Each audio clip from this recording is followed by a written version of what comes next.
వాక్యము సెలవిస్తుంది.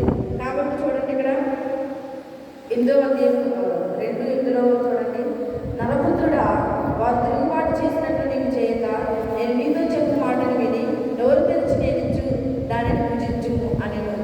నోరు తెరిచి నేనిచ్చు అంటే నేనిచ్చు పరిశుద్ధ గ్రంథమును నువ్వు పూజించి విడిచిపెట్టకుండా దాన్ని నువ్వు ప్రకటించమని దేవుని వాక్యము సెలవిస్తుంది. నేను చూస్తుండగా గ్రంథమును పట్టుకుని ఒక చెయ్యి నా యొద్దకు చాపబడెను. ఆయన దాని ముందర విప్పగా అది లోపటను వెలుపటను వ్రాయబడినదై ఉండెను. చూడండి, కిందకు వచ్చిన 3వ అధ్యాయంలో, మరియు ఆయన నాతో ఇలాగ సెలవిచ్చెను, నరపుత్రుడా, నీకు కనబడిన దానిని భక్షించుము. ఈ గ్రంథమును భక్షించి ఇశ్రాయేలు యొద్దకు పోయి వారికి ప్రకటన చేయము. నేను నోరు తెరువుగా ఆయన గ్రంథము నాకు తినిపించి, నరపుత్రుడా, నేను ఇస్తున్న ఈ గ్రంథమును ఆహారంగా తీసుకుని దానితో నీ కడుపు నింపుకోమని నాతో సెలవేయగా నేను దాన్ని భక్షించి తిని అది నా నోటికి ఎలా ఉన్నట్ట తేనె వలె మధురముగా ఉండేను. అందుకనే పాటలు కదా, చుట్టూ తేనె దారలన్నా యేసునామమే మధురం, యేసయ్య సన్నిధిని మరువజాలను. చుట్టూ తేనె దారల కన్నా మధురం యేసయ్య సన్నిధిని మరువజాలను. అది మన నోటి కంట మధురముగా ఉంటుందంటే. ఇక్కడ ప్రకటన గ్రంథంలో ఏముందంటే, ఆ దూతంట ఒక చిన్న పుస్తకమును తెచ్చి అతనికి ఇస్తుందంట. ఇచ్చినప్పుడు అది ఆయన తిన్నప్పుడు అంట, అది నీ కడుపుకు చేదవులు కానీ నీ నోటికి తేనె వలె మధురముగా ఉండడని నాతో చెప్పాను. అది మనం తిన్నప్పుడు అంట చేదుగా ఉంటుందంట, కానీ అది లోపలికి వెళ్ళిన తర్వాత చేదుగా ఉంటుంది, కానీ అది మనం తిన్నప్పుడు అంట మధురముగా ఉంటుందని దేవుని వాక్యము సెలవిస్తుంది.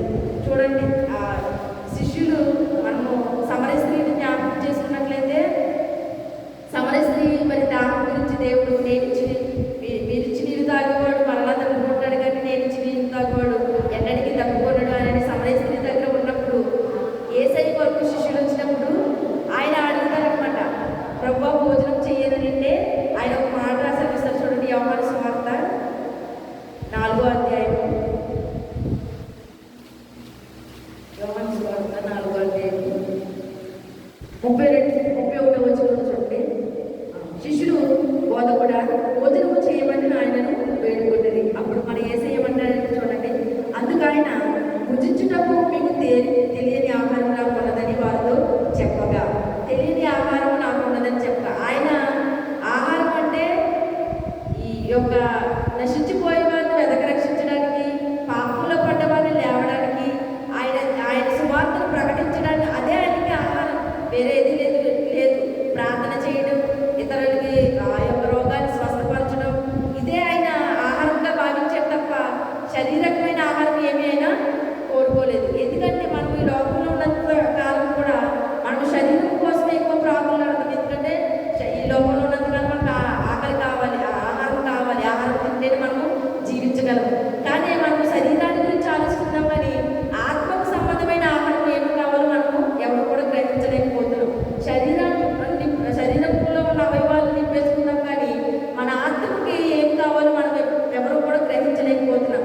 కానీ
బండ అలా స్థిరంగా ఉంటుంది తప్ప ఎన్నటికి కూడా జరగదు.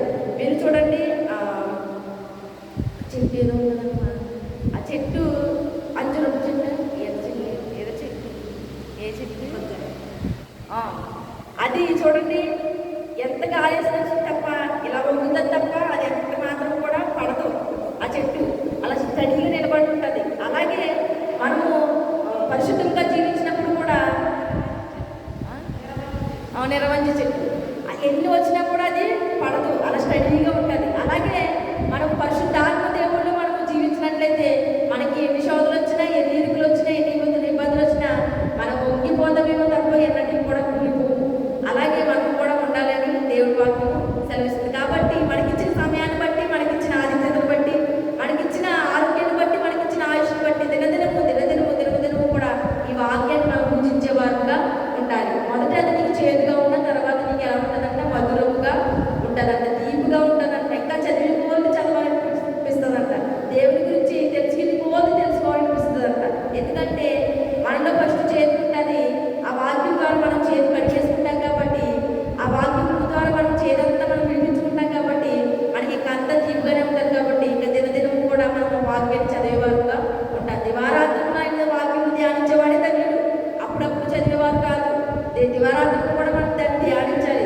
దావీదు ఎలాగైతే దేవుడికి నిత్యము స్తుతించేవాడు, మనం కూడా నీతిగా స్తుతించాలి. కొంతమంది పని చేసుకుంటున్నాం కదా, మనకు కుదరదు, పల్లికి వెళ్తున్నాం కదా, మాకు సమయం ఉండదు, కానీ నువ్వు పని చేసుకున్నప్పుడు కూడా దేవుడిని స్తుతించవచ్చు. నువ్వు ఏ పని చేసుకున్నప్పుడు కూడా దేవుడిని ఆరాధించవచ్చు. ఆయన నువ్వు ఒక ప్రైవేట్గా అంటే నువ్వు నీ పనులన్నీ మాడికి నాకు మొరపెట్టానని ఆయన ఏమీ చెప్పలేదు. మనం నోటితో కూడా ఆయన స్తుతించేవారుగా ఉండాలి. ఎందుకంటే మనకి ఇచ్చిన సమయాన్ని బట్టి సమయం గంట కూడా ఆయన స్తుతించేవారుగా మనము ఉండాలి. ఎందుకంటే ఆయన ఇది మనం ప్రాణం తీసుకుంటే మనం ఏమైపోతాము. కాబట్టి ఆయన ఇచ్చిన సమయాన్ని బట్టి మనం దినదినము కూడా మనం వాక్యాన్ని చదివేవారుగా, వాక్యంలో ఉన్న ఆ యొక్క లోతుని మనం తెలుసుకునేవారుగా ఉండాలి. శిష్యులు తెలుసుకోలేకపోయారు ఆయనకి ఆహారం ఏంటనేది ఎవరో తెస్తారని. కానీ మనకు తెలియదు ఏంటంటే ఆయన ఆత్మ కోసం ఎక్కువ పోరాడుతున్నాడు కాబట్టి, ఆత్మను రక్షించడానికి ఆయన ఎక్కువ లోకంలో సంచారం చేశాడు కాబట్టి వాళ్ళు ఎవరో ఏం తెస్తారని అనుకున్నారు. కానీ ఇక్కడ వాక్యం ఏమి చదివిస్తుందంటే ఆయన వాక్యము దివారాత్రంలో ధ్యానించేవాడు ధన్యుడు కాబట్టి దివారాత్రం కూడా దాన్ని పూజించేవారుగా ఉండాలి.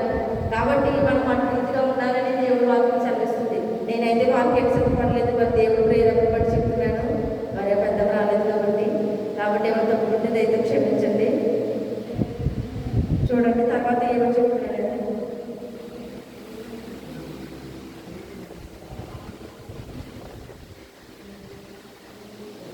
మరియు ఆయన నాతో ఇలా సెలవించును, నరపుత్రుడా, నీ కనబడిన దానిని భక్షించును, ఈ గ్రంథంను భక్షించి ఇశ్రాయేలు పోయి వారికి ప్రకటన చేయు. ఇవి గ్రంథాన్ని చదువుతూ మాత్రమే కాదు, చదివిన దానిని ఇశ్రాయేలుకి ప్రకటించు. మనము గ్రంథాన్ని చదివిన తర్వాత మనము దాన్ని చదివేసి అలా ఉండకూడదు. ఇతరులకి దాని గురించి మనము తెలియపరచాలి. మనం ఎలాగైతే ఈ గ్రంథాల గురించి అంటే తిని మనం ఎలాగైతే తెలుసుకున్నామో అలాగే ఇతరులకు కూడా దాన్ని మనము తెలియపరచాలంట. తెలియపరిస్తేనే మనకు తెలిసింది వాళ్ళకి కూడా తెలుస్తుంది. మనము తినేసి ఇతరులకి చెప్పకుండా ఉంటే వారికి ఎలా తెలుస్తుంది? తెలియదు కదా. చాలామంది తెలియకుండా ఉన్నవాళ్ళు చాలామంది ఉన్నారు. కాబట్టి చదివిన మనము ఇతరులకి దాన్ని ప్రకటించాలి. దేవుడి సువార్తను ప్రకటించేవారుగా ఉండాలి. ఆ ప్రకటించేది వాళ్ళలో మార్పులు రావచ్చు. ఆ మాటల ద్వారా ఎదుటి వాళ్ళు మారచ్చు. వాళ్ళు చేసే పనులన్నీ కూడా ఇతరులకు వ్యతిరేకంగా ఉంటే మనము దేవుడి మాటలు చెప్పడం ద్వారా వాళ్ళు మారచ్చు. అనేక మాటలు మనకి చెప్పేవారుగా ఉండొచ్చు. నాకు అలాగే దేవుడి మాటలు కుమారత చెప్తూ ఉండేది. నేను బాప్తిసం తీసుకున్న తర్వాత, అనుకోనిగా తీసుకున్న తర్వాత ఎవరో ఒకరి ద్వారా దేవుడు మాట్లాడిస్తాడు. నేను మారు మనసు పొందకముందు ఆనంద కుమారత నన్ను చాలా బలపరిచి నేను వెళ్ళిపోయిన తర్వాత, నేను బాప్తిసం తీసుకున్న తర్వాత నన్ను ఎంతగానో బలపరిచింది కుమారత. అలాగా మనము ఎందుకంటే వాక్యాన్ని ఆదర్శంగా తీసుకుని చెప్తున్నాను. ఇది గొప్పతనం గురించి కాదు, కానీ మనం మారాలంటే ఇతరులు మనకి దేవుడు ఇతరుల ద్వారా మాట్లాడిస్తారు ఖచ్చితంగా. నేను అలా తీసుకున్న తర్వాత తను వాక్యాన్ని నా దగ్గరికి వచ్చిన వాక్యాన్ని నాకు స్వార్థ చెప్పింది ఏంటంటే ఉపదేశాల గురించి చెప్పింది. నాకు మొదటిగా బాగా గుర్తు. నీ తండ్రి ఉపదేశము, నీ తల్లి ఉపదేశము,